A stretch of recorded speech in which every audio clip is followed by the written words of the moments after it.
সুরেশ একজন শ্রমিক আর কান্তাবাই বাড়িতে কাজ করতে যায়। দুজনে বাধ্য হয়ে নিজেদের বাচ্চাটাকে বাড়িতে একা ছেড়ে যায়। ওখানে ও বাড়ির বাইরে জমিতে খেলা করে। একদিন অমিতের জ্বর এসে গেল। কান্তাবাই কাজের জন্য বেরোতে যাচ্ছে, কিন্তু যেই সে তার বাচ্চা অমিতকে আদর করতে এগিয়ে যায়, দেখে অমিতের শরীর জ্বরে পুড়ে যাচ্ছে। আরে, আমার ছেলেটার খুব জ্বর, আমি কাজে কি করে যাব? কিন্তু কাজে যাওয়াও তো খুব প্রয়োজন, না হলে মেম সাহেব খুব রেগে যাবে। আমি বাচ্চাটাকে ওষুধ দিয়ে কাজে চলে যাব, কিন্তু মেম সাহেব বলেছে আজ কাজে আসতেই হবে আমায়। একবার কল করে জিজ্ঞাসা করে নি। কান্তা মেম সাহেবকে কল করে। মেম সাহেব, আমার বাচ্চার শরীরটা ভালো নেই, ছুটি নিতে পারি আজকে আমি? তোমরা ছোট লোকরা এমনই হও, শুধু ছুটি নেওয়ার মতলব চাই। দেখো কান্তা, আমার কথা মন দিয়ে শোনো। যদি তোমার কাজ করার ইচ্ছা না থাকে তাহলে বলে দাও, কিন্তু রোজ রোজ এই ড্রামা করো না আমার সাথে। যদি চাকরি করতে হয় তাহলে ফটাফট কাজে চলে এসো, আর না করলে তাও এসে যাও। আমি তোমার স্যালারি রেখে দিয়ে যাচ্ছি। ভীম সাহেব, আমার কাজ থেকে বের করে দিও না, আমি এখনই আসছি। কান্তাবাই ছেলের খিদের জন্যই ছেলেকে জ্বরের মধ্যে পুড়তে রেখে চলে এলো। কান্তাবাই কাজে চলে এসেছে, আর তখন মেম সাহেব তার কাছে এলো। সত্যি তো ছেলের কিছু হয়েছে নাকি, নাকি এমনি ছুটি নেওয়ার ইচ্ছে? মেম সাহেব, কোনো মা তার বাচ্চার শরীর খারাপ নিয়ে মিথ্যে বলে না। আজ আপনি আমায় একটু তাড়াতাড়ি ছুটি দিয়ে দেবেন? না না কান্তা ভাই, আজ কোনোভাবেই ছুটি পাবে না, কারণ আমার ছেলে রবির জ্বর এসেছে। আজ আমি ওর খেয়াল রাখবো, আর তোমাকে খাবার বানাতে হবে। মেম সাহেব, আজ আমি অপারগ, আমি এখানে তো এসে গেছি, কিন্তু না জানি আমার ছেলেটার কি অবস্থা হচ্ছে। ব্যাস ব্যাস, এখন কান্না বন্ধ করো আর কাপড় ধুতে শুরু করো। কান্তাবাইয়ের চোখে জল, মন উদাস, চেহারায় চিন্তা ছাপ নিয়ে কাজে লেগে গেল। আর অন্যদিকে মেম সাহেব তার ছেলে রবিকে কোলে নিয়ে সোফায় বসে টিভি দেখতে লাগলো। 18 বছর পর অমিত আর রবি দুজনে বড় হয়ে গেছে, কিন্তু যখনই অমিতের মা কান্তাবাই বাড়িতে কাজ করতে যেত, তখন অমিতের খুব খারাপ লাগতো। এই জন্য অমিত পড়াশোনার সাথে সাথে রাত্রে এক ক্লাবের রেস্টুরেন্টে ওয়েটারের কাজ করতে লাগলো। এক রাত্রে রবি তার কিছু বন্ধুর সাথে ক্লাবে এলো, আর সে অমিতকে চিনতে পারলো। এই, আমি তোমাকে কোথায় যেন দেখেছি। হ্যাঁ স্যার। বন্ধ করো ইয়ার, এতটা ফর্মালিটি করিস না। আমি তোকে চিনতে পেরেছি। হ্যাঁ। আরে কে রে তুই? আমাদের কাজের লোকের ছেলে আছিস তো, যাকে আমরা বহু বছর ধরে কাজ দিয়ে এসেছি। তোর মা খুবই পরিশ্রমী, বুঝলি? বাসন কাপড় হয়ে চকচকে করে নতুন বউয়ের মতো একেবারে মুখগুলোও চমকাচ্ছে রে, বুঝলে? কি ভালো কাজ করে জানিস তো রে। হ্যাঁ চল, কোনো ব্যাপার না, তুই ওয়েটার হয়ে গেছিস, যদি কোনো কাজে লাগবে তো আমাকে বলে দিবি, আমি তোকে পুরো সাহায্য করব। সর্বোপরি তুই আমার চাকরানি ছেলে যে আছিস। রবি তার সমস্ত বন্ধুদের সামনে অমিতকে নিয়ে খুব ঠাট্টা করলো, কিন্তু অমিত চুপ করেছিল, কারণ রবি কোনোটাই মিথ্যে বলেনি। চাকরানি ছেলেকে চাকরানির ছেলেই তো বলবে। অমিত এরকম ভাবে তার জব আর স্টাডি করতে থাকে। রবি রোজ রোজ পার্টি করত, ড্রিঙ্ক করত, আর পড়াশোনা করত না। একদিন তার মা তাকে পাশে বসালো আর তার সাথে কথা বলল। কান্তাবাই তখন ওখানে কাজ করছিল। রবি, এরকম ভাবে কদিন চলবে? তুমি স্টাডিতে একটুও মন দিচ্ছ না। ওহো মামা, তুমি আবার শুরু করে দিয়েছো। আমি আমার স্টাডি তো করছি গো। এটা কিরকম স্টাডি? তোমার মধ্যে তো সমস্ত খারাপ গুণ চলে এসেছে। মামা, আর ইউ নো, আমরা ধনী লোক, আর এইসব শখ হয়। তুমি এটাকে খারাপ বলো না প্লিজ। রবি, তুমি তোমার মায়ের সাথে কথা বলছো। হ্যাঁ জানি, সেই জন্যই তো অনেক ভদ্রতার সাথে কথা বলছি, কারণ আমি এত ভদ্রভাবে কারোর সঙ্গে কথা বলি না। আর হ্যাঁ, আমি বড় লোকের বাপের ছেলে, আমি কারোর চাকরি করতে পারবো না, আমি আমার ব্যবসা করব। আমাকে ইনভেস্টমেন্টের জন্য টাকা দিয়ে দাও। ওই দেখো, কাজের লোকের ছেলে, নিজে কাজ করে আর পড়াশোনাও করে, নিজের মায়ের কত খেয়াল সে রাখে। মা, এটা তো তোমার জানা উচিত, আমি কোনো কাজের লোকের ছেলে নই। এখন আর বেশি দেরি না করে টাকাগুলো নিয়ে দাও। রবি লড়াই ঝগড়া করে আর মায়ের কাছ থেকে টাকা নিয়ে নেয়, আর অন্যদিকে অমিত আরো কঠিন পরিশ্রম করতে লাগলো। ফল এটাই হলো, অমিত একটা সফটওয়্যার অ্যাপ্লিকেশন অ্যাপ ডেভেলপ করলো, যেটা পরে একটা ডিজিটাল কোম্পানিতে রূপান্তরিত হলো। অমিত একটা সুন্দর বাড়ি তৈরি করলো আর মায়ের জন্য বাড়িতে চাকর রাখলো। আর অন্যদিকে রবি কোনো রকম কোনো বিজনেস খুললো না। রবি, তোর কোম্পানি কোথায় গেল? তুই আজ পর্যন্ত আমাকে কিচ্ছু দেখালি না কেন? মা, আমার আরো টাকা লাগবে। তোকে আমি 50 লাখ টাকা দিয়েছি। মা, আমার প্রয়োজন আছে। ব্যাংক থেকে লোন নিয়ে নাও, না হলে প্রথমে যে টাকা দিয়েছো সেগুলো সব নষ্ট হয়ে যাবে। মা, একটা কাজ করো, বাড়িতে লোন নিয়ে নি মা। রবির মা ছেলের কথা মেনে নেয় আর বাড়ির উপর লোন নিয়ে সব টাকা রবিকে দিয়ে দেয়।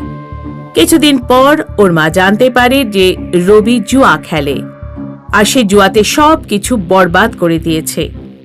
আর অমিতের নিজস্ব একটা কোম্পানি আছে। তার পুরনো কথা মনে পড়ে খুব আফসোস হয়। কান্তাবাই তার ছেলের সাথে রবির বাড়িতে আসে। মিম সাহেব, আমি আপনাকে মিষ্টি খাওয়াতে এসেছি। আমার ছেলে আমার দিন বদলে দিয়েছে।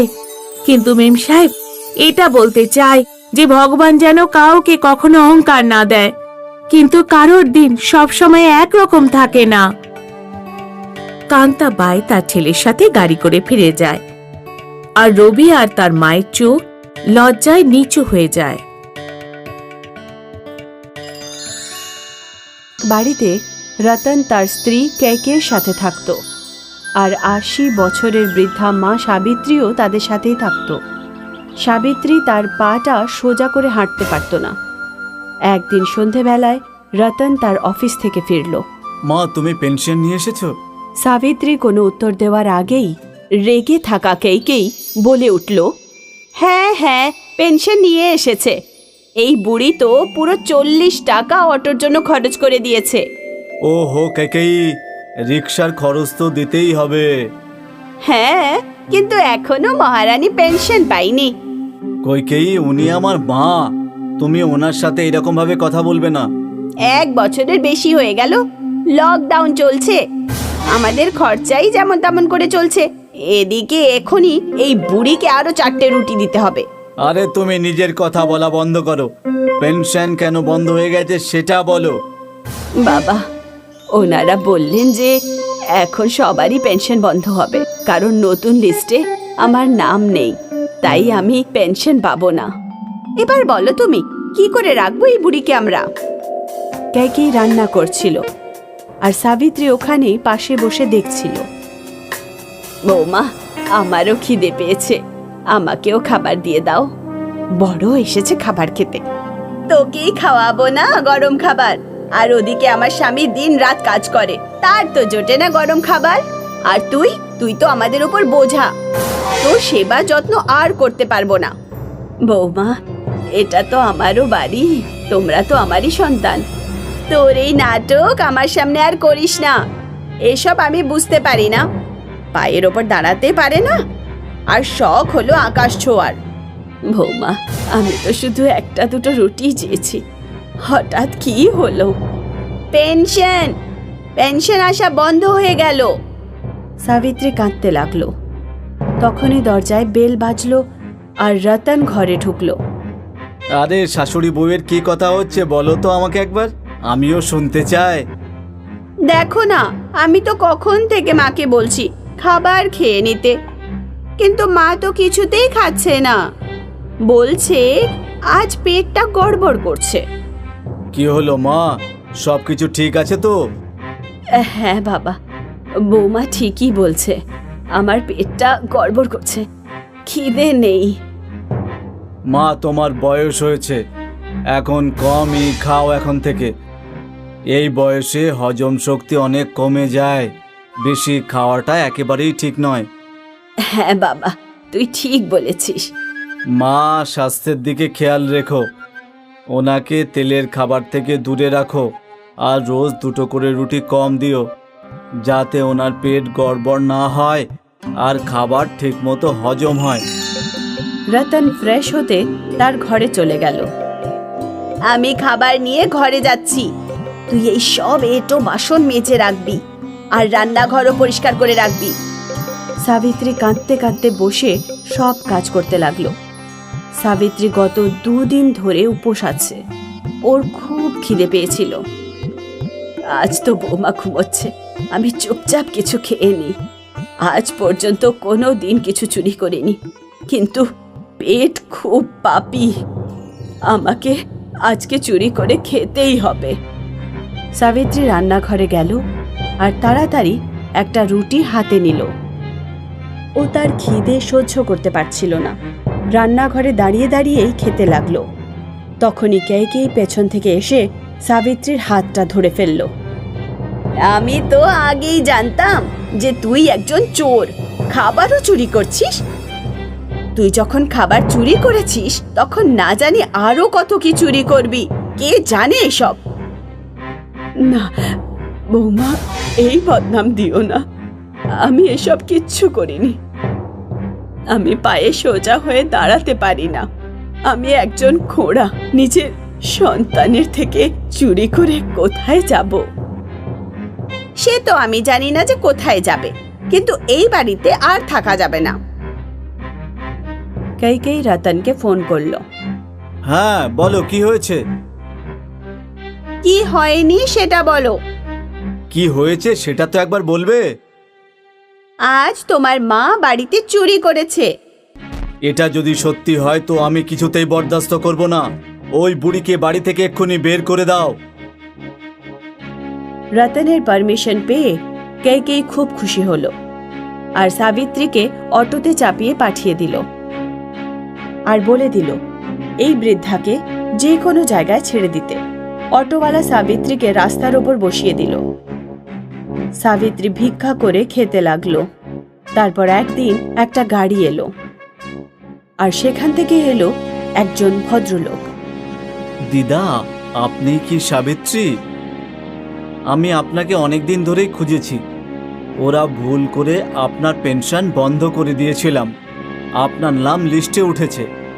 এখনই লিস্ট এসেছে যেখানে আপনার নামও আছে। কি করব আমি এই টাকা নিয়ে?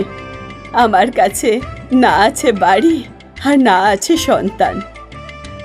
ঠিক আছে, আমি আপনাকে আজই বৃদ্ধাশ্রমে রেখে আসছি। ওখানে আপনি খুব ভালোভাবে থাকবেন। সাবিত্রী তার পেনশনের টাকা অনাথ আশ্রমে দিল আর নিজে বৃদ্ধাশ্রমে থাকতে লাগলো। বৃদ্ধাশ্রমে সাবিত্রীর বিশেষ যত্ন নেওয়া হলো আর তার ফলে সাবিত্রীর পা সবসময়ের জন্য ঠিক হয়ে গেল।